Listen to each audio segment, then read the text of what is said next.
台湾话艺术水阁好，国情解说两句含你做参考。解说，解文说。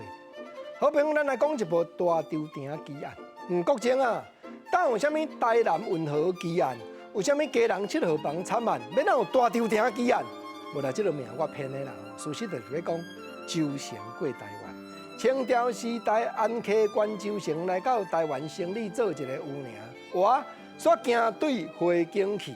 人讲这个人贪欢好色，贪欢好色，台语4字的成语，贪甲欢拢是动词，花甲色当然拢咧描写生得真水的查某囡仔。贪欢好色，就是中着花粉邪，就是所有的钱拢落伫咧烟花境，知影去，唔知影通走，安怎样凄惨？你敢知？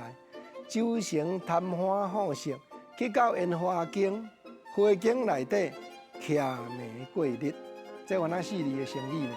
徛甲过原来拢动词呢，眉甲你相对，这4字徛眉过日解说落去，就是讲眉啊淡仔过，日啊淡仔过。所有会知影趁，唔知影通欠，拢总落去。因为花景的老厂咧看到讲，这个八肚边真正有卖粒啊，大人客，叫因规间花景内底上水的艺段过暗暝出来甲招待，将规个人卖落啦，到落尾偌凄惨。人讲花山孝子床头金针，所有的钱拢总落甲搭。老厂即马叫龙王要甲赶出去呀。周成前讲迄个四句联。讲周成大声花个休，唔知影恁台湾的菜店遮好收。菜店就是国情头拄我讲的花景、烟花景，唔知影恁遮好收。较早我有的时阵对我招待，即摆讲规个要甲我赶出去，老厂才甲好。讲你即摆已经挂后无货啊，你敢知？挂后无货，这句成语原来老爸才有讲。国情伫咧台日大书典内底，日本时代这本台语书典内底编着解说，挂后无货，唔是讲教人自杀，唔是啦。那后太落连火都未滴，表示讲已经散屁屁啊，已经无半线啊。当然你啊出去咯，阮这间菜店面窗卡是无补偿、未发切啊呢。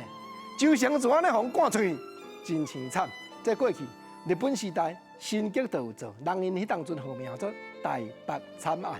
国情特别编、特别改造，讲叫做大tro埕奇案，短啊讲出来，甲你互相探讨。主要就是要研究迄个台语4字的成语，艺术技巧的所在。